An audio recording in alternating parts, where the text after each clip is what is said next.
e punarés carregam para as locas, cai no chão, chove, mofa. Então é perda, tem que colher. E Jesus está dizendo, olhando para a seara de Deus, está branca, está no ponto de colher, está no tempo de colher. Mobilizem-se, irmãos, para a obra, é de Deus e é urgente. Amém? Amém. E aqui, em Mateus 9,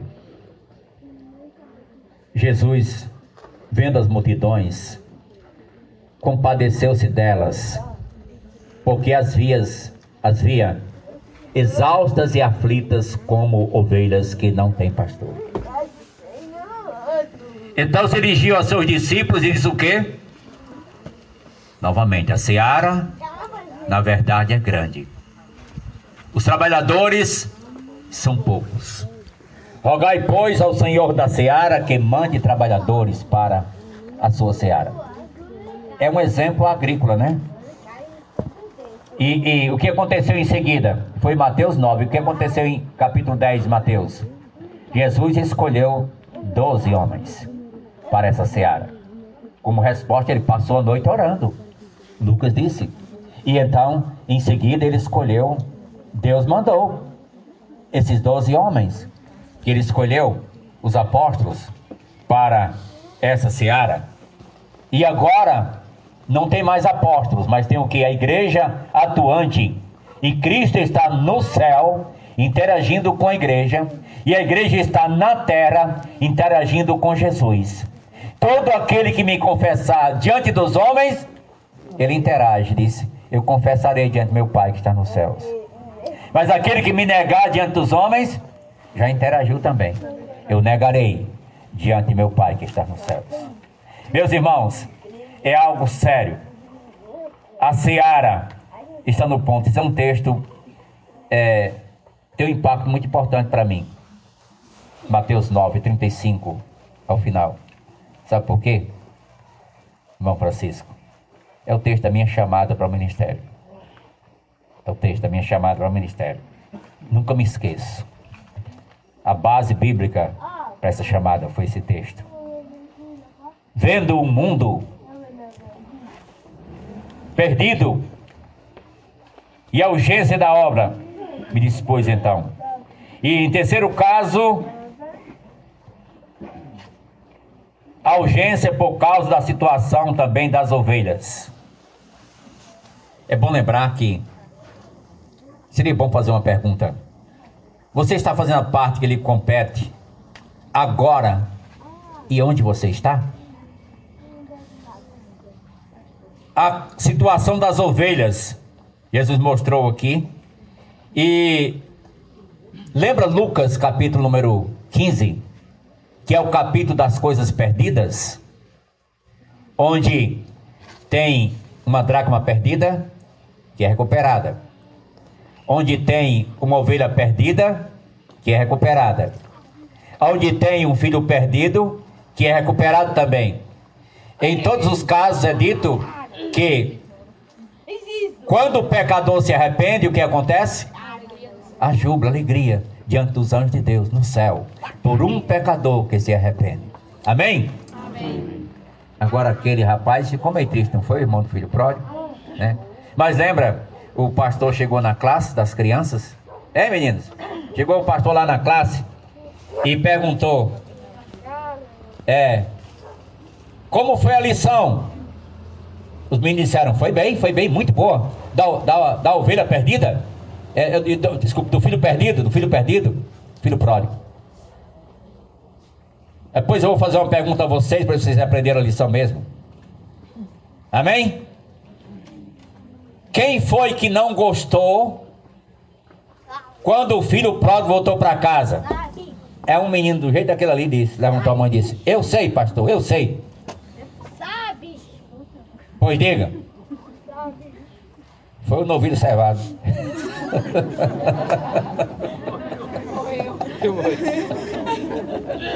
Ele pensou logo como Dona Dora, do novilho cevado, não foi? Novilho cevado.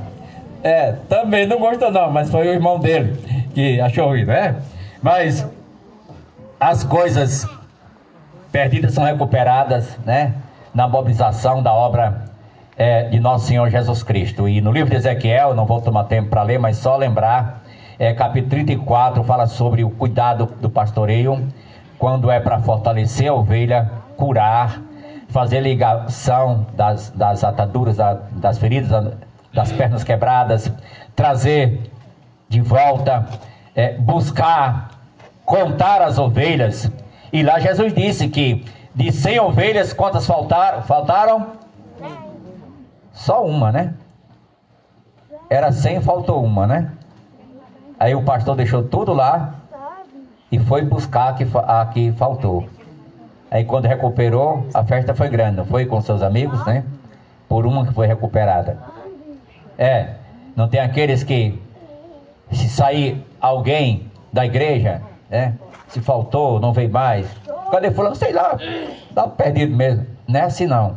Vá buscar, vá atrás, procure, trate.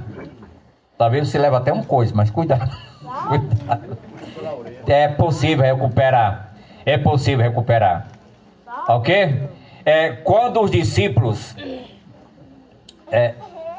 estavam ouvindo isso aqui de Jesus, era no contexto da cura do cego de nascença. Mas lembre que a cura do cego de nascença, ela é um dos milagres do Evangelho de João. Que lá só tem 7 milagres antes da crucificação de Jesus neste Evangelho. E aqui está o número 6. Né? Número 6. E esses milagres do Evangelho de João tem o propósito de mostrar um quadro da humanidade. Lá você pode usar uma palavra para cá, vamos dizer, você usa a palavra sede para João 2, que foi quando teve a transformação da água em vinho. Você pode usar a palavra doente. O mundo está doente, não só sedento, mas doente. E lá Jesus curou o filho do oficial, do governador, à distância, não foi? À distância, né? À distância, era como dar 30 quilômetros mais ou menos, de Santa Cruz a Tangará. E ele curou, deu a ordem e curou. Há um tempo, nós estamos ainda, podemos dizer, estamos praticamente pós-pandemia, mas ainda tem os cuidados ainda, né? A gente ainda tem os cuidados, ainda usa, né? Tá aqui, como eu estou longe, eu estou sem usar, mas a gente está num período de cuidados. Mas lembra a situação do homem doente. A distância foi curado. Nesse tempo de pandemia, a gente focalizou muito sobre fidelidade à distância. Fidelidade à distância. Seja fiel, distante. Jeremias 23, 23. Quer ver, Santa Cruz? Santa Cruz. Jeremias 23, 23. Deus é Deus de perto, muito bem, e também de longe. Deus é um Deus de perto e também de longe. Malhada vermelha. Deus é um Deus de perto e também de longe. Campo Redondo. Deus é um Deus de perto e longe. Todo mundo. Deus é um Deus de perto, mas que também de longe. Jeremias 23, 23. E Jesus agiu à distância aqui. Agora, curou o doente, porque mostra que o mundo está doente. Lá, mais na frente, ele cura um paralítico. Um paralítico. O mundo está paralisado com relação às coisas de Deus. Tem tempo para tudo, faz tudo, mas quando é para Deus, é uma dificuldade tão grande. Está paralítico. Aí vai lá o mundo faminto. João 6, a multiplicação dos pães. Deu comida para todo mundo como demonstração. E disse, eu sou o pão da vida. Aí vai o mundo sem paz. A tempestade no lago. E lá estavam os discípulos atormentados. Lá era atormentado mesmo, né? Como Davi Bel dizia, a gente canta aquele canto, né? Velejarei pelo mar atormentado, em perfeita calmaria. O mar atormentado. Aí Davi Bel cantava, velejarei atormentado pelo mar. Nossa Senhora, tá errado. Não é a mesma coisa? Não, diferente. Quem está atormentado é o mar, não é você. Então, agora os discípulos estavam atormentados mesmo no mar. Já era de madrugada e Jesus chega e dá paz a eles. Dá paz. O mundo precisa de paz. E então, aqui a gente vê agora um quadro, isso é João 6, viu? Agora a gente vê agora, João 9, um quadro do mundo, de que forma? Cego. Cego. Cego. A cegueira limita a pessoa ou não? Para muitas coisas, não é? Poderá fazer umas coisas, mas outras que não. Você quer viajar com um taxista que não vê? Não dá certo não, né? Não dá certo. Esse homem aqui nunca foi taxista, né? Esse homem aqui, cego de nascença, né? Então, o mundo está de que forma, irmãos? Cego. Nós não vamos cantar, né? Oh, com cego eu andei e perdido. A gente canta muitas vezes sem pensar direito. Era verdade, você era cego mesmo. Eu era cego mesmo. Eu ouvia falar dessa graça. Lembra um dia quando você passou num canto, estava ouvindo, estava pregando a palavra, você torceu a cara, né? Torceu a cara. É. Eu me lembro um dia na cidade de Pirapora, Minas Gerais. Eu passei, tinha uma pregação no meio da feira, né? Eu confesso que eu não entrei para escutar porque eu estava fumando. Aí passei por longe, passei direto. Aí me lembro assim: mas eu surdo me fiz, converter-me. Eu era um adolescente naquele tempo, mas lembro muito bem. Então, lá em Pirapora. Pirapora é próxima Vaz da Palma, é próxima Barra do Guaicuí, né? Os estudantes, eu olho para mim lá normalmente, né? Os estudantes vão aprender que lá foi que morreu o Bandeirantes Fernão Dias Paz Lemos, em Barra do Guaicuí, próximo a Pirapora, no estado de Minas Gerais. Bem, mas não é aula de história. Aqui vamos voltar e nós vamos lembrar que não somente há uma obra urgente e que o mundo está doente, está paralítico, está faminto, está sem paz, primeiro sedento, e está cego, mas que também está morto, porque no capítulo 11 desse livro, o que acontece? A ressurreição de Lázaro, não foi? Jesus ressuscitou pessoas de idades diferentes para representar cada categoria faixa etária. Ele ressuscitou uma criança, uma menina de 12 anos, não foi? Talita? Estava quentinha ainda. Ele ressuscitou um rapaz, já estava frio. O rapaz já estava frio. Ia na rua para o sepultamento já. Sepultar. Estava frio já. E ressuscitou um homem. João 11. Aí já estava podre. Era de 4 dias sepultado, né? Já de 4 dias, Marta disse, né? De 4 dias. É que o mundo está morto. O mundo está apodrecendo. É uma seara, se não cuidar, vai se perder. O mundo está morto e Jesus veio para trazer vida e vida em abundância. Amém? Vamos adiantar porque nós vimos aí a urgência, né? A seara aí na sua urgência. Mas a próxima palavra é qualificação, né? Tá lembrado ou já esqueceu? Qualificação. Um obreiro qualificado. Esse obreiro qualificado aqui aponta para Jesus. Por isso eu citei a versão que diz que eu faça. É Ele que eu faça. É Ele o qualificado, o escolhido, ungido de Deus. Agora, sendo que Ele realizou a obra, Ele envolve as pessoas para apresentar essa obra para o mundo. Então, aqui a palavra faça, façamos, fazer, faz sentido? O obreiro qualificado por quê? Por causa de quê? Por causa de quem o enviou. Quem foi que enviou Jesus? O Pai me enviou.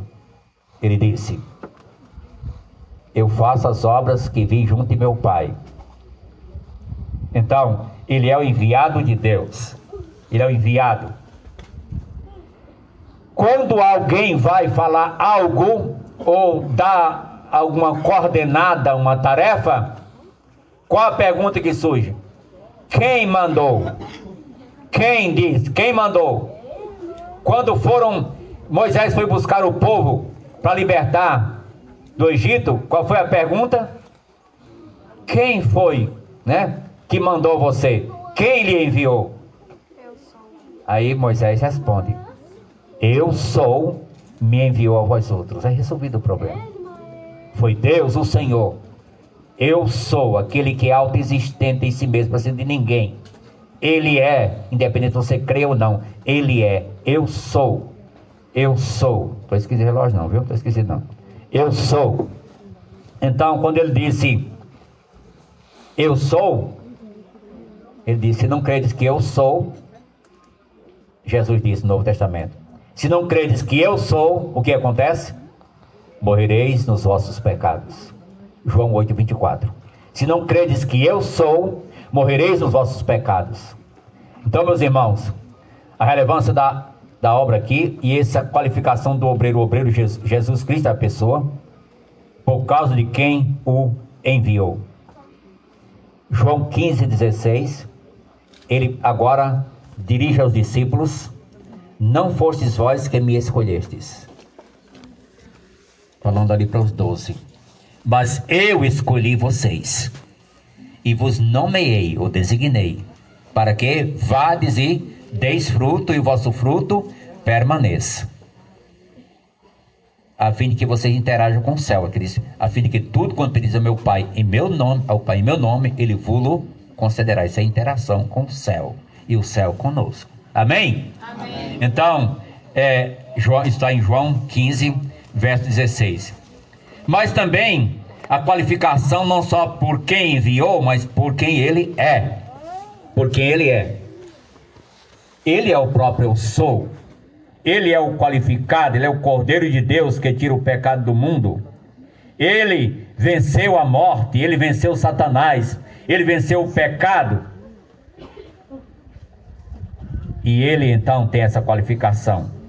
Agora sabemos que também para servir a ele, mobilização na sua obra, tem que ter as pessoas qualificadas também, ou não?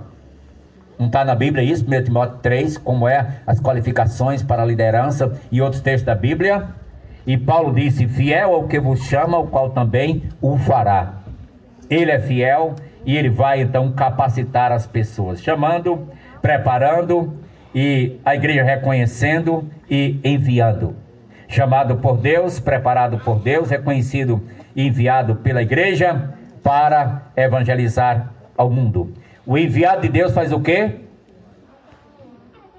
Fala as palavras dele. Então, se não está falando as palavras dele, então tem uma incógnita muito grande. Mas por último, por causa da mensagem que ele conduz, não só por causa do quem ele é, e não só por causa de quem o enviou, mas por causa da mensagem que ele conduz. Jesus veio para trazer a palavra de Deus, o enviado de Deus fala as palavras dele.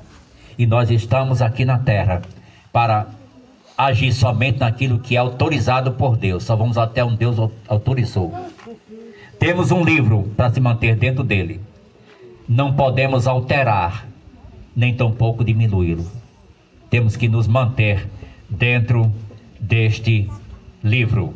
Então, eu disse, são 3 palavras, a gente viu aí a mobilização e qualificação, mas por último aqui interrupção. Aí vamos terminar.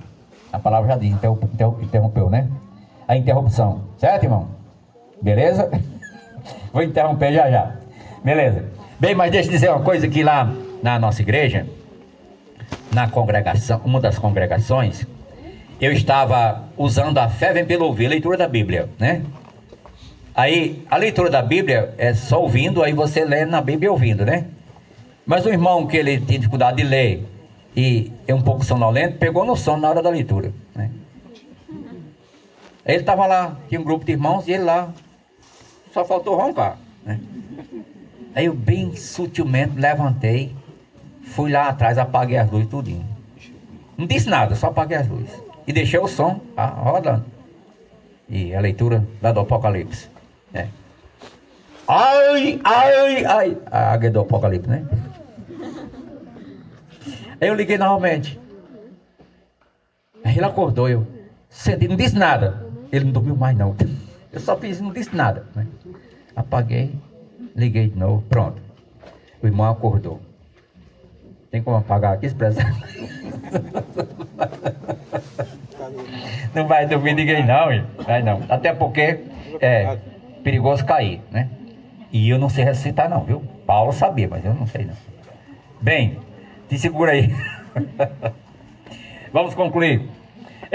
Por causa da aparente interrupção. Quando diz interrupção, usa aparente interrupção. A noite vem quando não se pode mais trabalhar. Interrompeu, não é? Parou. Vai parar. E essa interrupção ela pode vir por 3 motivos. Por causa da morte, ou não morre ninguém. Aproveitar, vamos fazer um culto, irmãos. Fazer um culto pós-pandemia, de ação de graças, somente por isso. Mas, eu quero dizer a vocês, cada um aqui, graças a Deus você não morreu na pandemia. Morreu muita gente. Morreu muitos profissionais. Morreram muitos médicos. Morreu muito crente, não morreu?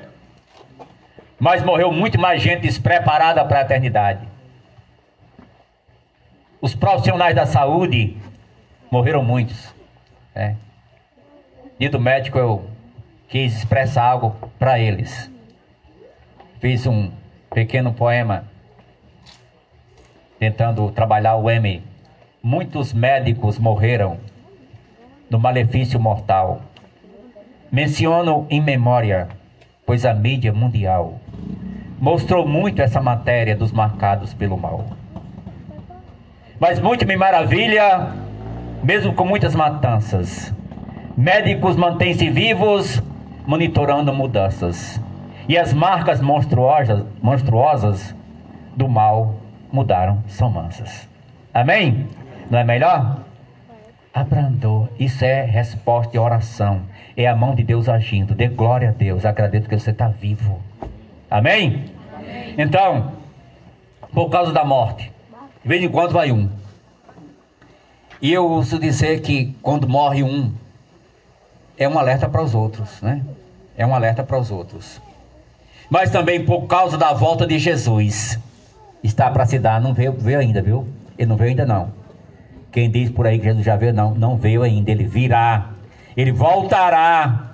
E ele vai num piscar de olhos transformar. Aí você vai interagir com o céu bem ligeirinho. Viu? Já pensou você voando? Vai interagir com o céu. Amém? Amém. A volta de Jesus é num abrir e fechar de olhos. A trombeta soará. Os mortos estarão incorruptíveis. Nós seremos transformados. Mas também por causa da conclusão da obra. Quando terminar, que não sei quando termina, nem você, mas pode estar perto. Aí ele vem buscar os seus, a sua igreja. Amém? Amém. Essa é uma, por isso eu coloquei, aparente interrupção. Aparente. É que concluiu, terminou. Quando Jesus morreu, aparentemente foi interrupção, né? Aparentemente. Não, é porque ele concluiu a obra. Eu te glorifiquei na terra, realizando a obra que me desse para realizar, cumprindo a obra que me desse para realizar. Ele disse lá, está consumado. Significa, sabe o quê? A palavra tetelestai, está tudo feito, está pago, do jeito que o Pai mandou, do jeito que o sistema requer, com perfeição e total. Está consumado, está quitada a dívida. Jesus bradou na cruz e rendeu o Espírito. Amém? Amém. Meus irmãos, a obra é urgente. O que você está esperando? Temos aqui uma seminarista que está concluindo. Amém? Glória a Deus, irmã. Amém. Deus não chama mais ninguém para o ministério? Ou o povo não está escutando? Tem duas possibilidades. Quando Deus me falou pelo texto de Mateus 9, ali, eu fiquei pensando, o que eu vou fazer? Se eu trabalhar secularmente só para as coisas materiais, tudo fica aqui. O mundo está morrendo. Almas estão partindo para a eternidade. E Deus quer me usar. Merecido. Deus usou um incrédulo, um não crente, para chegar para mim e dizer uma coisa. Sabe o que ele disse? Você está querendo mesmo ir ser pastor? Agregar-se ao ministério? Você pensou seriamente se é isso que você quer? Ou você vai se decepcionar? Alguém pode pensar que o diabo estava usando ele. Eu creio que Deus estava usando ele para reforçar minha convicção. Disse, não, é isso que eu quero. Eu já tomei com base sólida. É isso mesmo. Eu louvo a Deus por esse homem ter me dito isso. Porque serviu para mim pisar com mais firmeza. Quando saí de casa, lá da Aristide Gomes, uma subida, com a mala na mão, não tinha costume de sair de casa, saí sem olhar para trás, sabendo que não voltava mais, sabendo que Deus tinha me chamado para uma obra. Meus irmãos, a obra é de Deus, não é minha, não é sua, a obra é de Deus. Será que tem alguém aqui que ainda não é salvo hoje? Hoje é dia de salvação, a Bíblia diz. Abra os olhos da cegueira espiritual para a luz de Cristo. Ele é a luz, está claro. Ele disse, eu sou a luz do mundo, que me segue não andará em trevas. Paulo, apóstolo, diz, desperta, ó tu que dormes, levanta-te de entre os mortos e Cristo te iluminará. Efésios 5:14. Satanás quer manter as pessoas cegas, mas Jesus tem poder sobre o mal, sobre a morte, sobre o inferno, sobre tudo. Ele é maior, amém? Amém. Clama a Ele e Ele te socorrerá. São Paulo fez questão de dizer que o Deus deste século cegou o entendimento dos incrédulos. O Deus com D minúsculo, lá falando Satanás, para não resplandecer neles a luz do Evangelho da glória de Cristo, que é a imagem de Deus. Mas hoje clama a Jesus com devoção, com convicção. Não deixe para amanhã. Será que aquele demônio passou na tua porta? Depois. Não dê ouvidos. Não dê ouvidos. Clame a Jesus de coração. Clame a Deus de coração. Por Jesus, Deus dá perdão. Busque a Deus. Se não ouves ao Senhor, se não escuta sua voz, cairás na perdição. Busque a Deus. Aí vem o busca a Deus. Amém? Nosso Deus e Pai, em nome de Jesus, agradecemos por esse milagre que está aqui e esse verso que podemos meditar nele durante esse momento. Ó Pai, em nome de Jesus, abençoe a cada irmão aqui, a cada pessoa que também não está preparada ainda, que possa cuidar e possa saber da urgência que tem de chegar a Cristo. E os crentes também saber que Deus quer os usar para apressar essas coisas. Ó Pai, em nome de Jesus oramos. Amém? Amém. Pastor Irã?